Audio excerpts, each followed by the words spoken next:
Olá, abençoados! Bem-vindos ao canal da Graça Pura. Se você ainda não curtiu nossa página, está na hora de fazer. Bom, agora sim, vamos deixar aí de churumelas e vamos à palavra de hoje. Vamos abordar hoje mais uma parábola de Jesus que fala de uma fé, a fé que move montanha. Você já deve ter ouvido essa parábola de várias maneiras, não é verdade? E geralmente o sistema religioso, eles linkam essa passagem e exploram a fé. Bom, é verdade que aqui nesta passagem fala de fé, e uma fé para a salvação da destruição que viria logo ali na esquina, pois Jesus falou desse texto no ano 30 e no ano 70 depois de Cristo, abateu-se o caos sobre a cidade de Jerusalém. Era como se as montanhas tivessem se jogado ao mar. É isto que vamos explorar a partir de agora. Então vimos na mensagem anterior Jesus falando algo bastante interessante e tenebroso. Ele foi ver se uma figueira tinha figos e, por ela não ter, veja o que aconteceu. Mateus capítulo 21, versículos 19 e 20 diz: Vendo uma figueira à beira do caminho, aproximou-se dela, mas nada encontrou, a não ser folhas. Então lhe disse: Nunca mais dê frutos. Imediatamente a árvore secou. Ao verem isso, os discípulos ficaram espantados e perguntaram: Como a figueira secou tão depressa? E como foi mostrado, Jesus estava se referindo à nação de Israel que o desprezava naqueles dias. Então, assim, a nação também secaria. E Jesus não parou por aí. Ele não apenas secou a figueira por falta de fruto, mas também disse aos seus discípulos que eles fariam o mesmo e ainda mais. Vamos ao texto agora no versículo 21. Jesus respondeu e disse-lhes: Em verdade vos digo que se tiverdes fé e não duvidardes, não fareis isto só à figueira, mas se disserdes a este monte, levanta-te e lança-te ao mar, será feito. Irmãos, que este monte seria lançado ao mar, isso é uma figura de linguagem, para a mente judaica daqueles dias, que é o que importa, pois era a eles que Jesus se dirigia. Agora, aplicar esse texto a um outro contexto sem passar essa informação importante e textual é o mesmo que dizer meias verdades, que pode transformar a outra metade em meias mentiras, concorda? Por isso que toda conjectura que é feita na Bíblia tem que se falar o que é real, para depois sim tentar apurar algo que nos toque nos dias de hoje. Então, irmãos, para a mente judaica daqueles dias, o mar era um símbolo de destruição. Nesse contexto, algo lançado ao mar era sinônimo de condenação. Isso recapitulando a perspectiva a partir da qual as passagens do Evangelho foram interpretadas neste capítulo, que Cristo apareceu para inaugurar o reino dos céus. Não é essa a missão de Cristo, inaugurar novos céus e nova terra, que é a sua graça? Em contraste com o quê? Com o Israel caído, o Israel adúltero e perverso. E, por conseguinte, veio o quê? Estabelecer a nova aliança, como diz Jeremias capítulo 31, versículo 31. Vejam.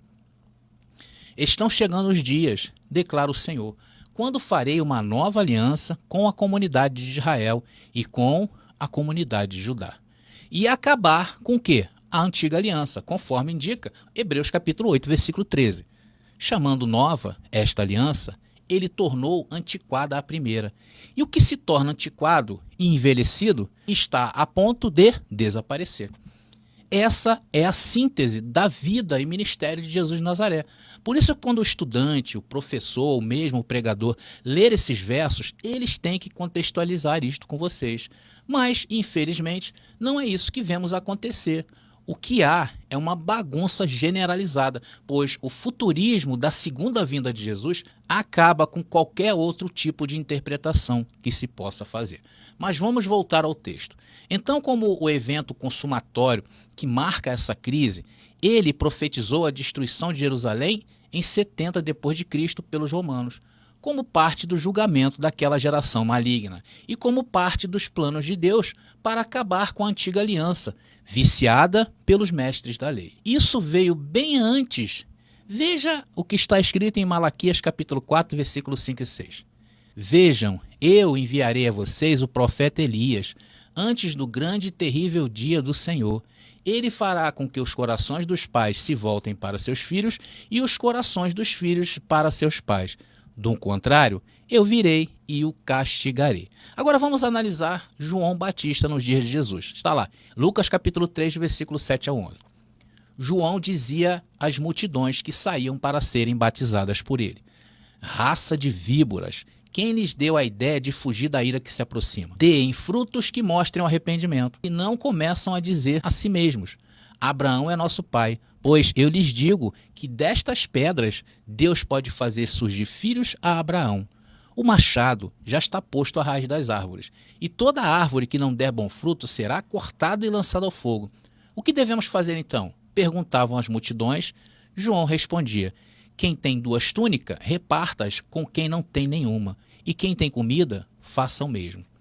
Então, meus irmãos, em termos gerais, os fariseus, mestres da lei e todos aqueles que não deram bons frutos eram os inimigos do reino de Deus, sobre os quais o julgamento cairia naquela geração, conforme indicou Jesus lá em Mateus capítulo 24, versículo 34. E o monte referido aqui desta profecia não é outro senão o Monte Sião. Eles estavam a caminho de Betsaida, a menos de 1 quilômetro de distância, a leste de Jerusalém, deixando Jerusalém precisamente depois dos solenes atos messiânicos da entrada triunfal na cidade e da purificação do templo. Então, os discípulos receberiam, espiritualmente falando, as chaves do reino dos céus. Tudo o que ligarem ou desligarem na terra ou no céu será feito, conforme diz Mateus capítulo 16, versículo 18 e 19. E neste texto, infelizmente, o sistema religioso usa para o quê? Para aplicar as maiores bobagens ao cristianismo. E a partir deste ponto se colocaram como mediadores entre Deus e os homens. Aqui, meus irmãos, era para a promoção do reino de Deus, era para a promoção do evangelho do arrependimento. Ou seja, aqueles que ouvissem os discípulos e se arrependessem, estes seriam salvos. E quem os rejeitasse seria condenado. Tanto que eles também recebem autoridade sobre as 12 tribos de Israel para julgá-la na chegada da era do porvir, na vinda gloriosa do Filho do Homem. Veja Mateus capítulo 19, versículo 27 e 28, sobre aquilo que os discípulos teriam direito. Então Pedro lhe respondeu: nós deixamos tudo para seguir-te. Que será de nós? Jesus lhes disse: digo-lhes a verdade. Por ocasião da regeneração de todas as coisas, quando o Filho do Homem se assentar em seu trono glorioso, vocês que me seguirão também se assentarão em 12 tronos para julgar as 12 tribos de Israel.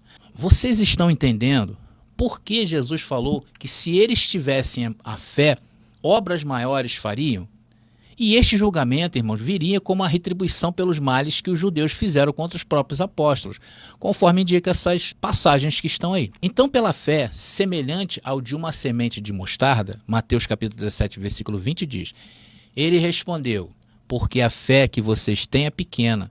Eu lhes asseguro que se vocês tiverem a fé do tamanho de um grão de mostarda, poderão dizer a este monte: vá daqui para lá, e ele irá, nada lhe será impossível. Então, irmãos, pela fé, que expressa em paciência e perseverança no Evangelho, os discípulos fariam parte do julgamento de Deus naquela montanha, dentro daquela geração. Os discípulos fariam assim ainda mais do que simplesmente secar uma figueira, como o seu mestre disse. Por metáfora, Jesus comunica mais uma vez que aquele monte imóvel que Jesus apontava, imponente, seria devastado, referindo-se claramente a Jerusalém, que ficava edificada em um monte. E desta vez, usando como veículo o fato de ter sido lançado ao mar, conforme diz Mateus capítulo 23, versículo 37 e 39. Preste atenção, diz o texto: Jerusalém, Jerusalém, você que mata os profetas e apedreja os que lhes são enviados, quantas vezes eu quis reunir os seus filhos, como uma galinha reúne seus pintinhos debaixo das suas asas, mas vocês não quiseram. Eis que a casa de vocês ficará deserta, pois eu lhe digo que vocês não me verão desde agora, até que digam: bendito é o que vem em nome do Senhor. Então, abençoados, estamos terminando mais uma parábola de Jesus, que não era apenas metáforas ou sermões para dar lição de vida nas pessoas que vivem hoje. É uma carta de um promotor de acusação pedindo justiça a práticas ilícitas que fora cometida pelo Israel bíblico. Então, eu examinei a passagem bíblica lá de Mateus capítulo 1, versículo 19 a 21, onde Jesus amaldiçoa uma figueira sem frutos e fala sobre mover montanhas com fé. Destaco que a figueira representa Israel, que a imagem da montanha lançada ao mar simboliza a destruição. Argumentei que Jesus estava profetizando sobre a queda de Jerusalém e o fim da antiga aliança. Discuto também como os discípulos seriam parte desse julgamento e como isso demonstra o poder da fé e a inauguração do reino de Deus. E assim, abençoados, estamos encerrando mais uma parábola. Espero que você esteja gostando. E não se esqueça, curta a nossa página, que muito mais vem por aí. E no próximo episódio falaremos de um lamento por Jerusalém de Lucas capítulo 19, versículo 40 a 44. E este lamento foi o choro de Jesus pela cidade. Não percam. Graça e paz.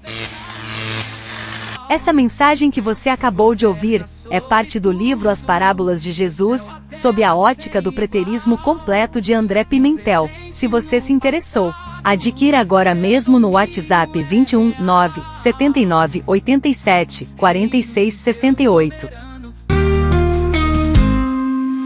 Ele age com providência.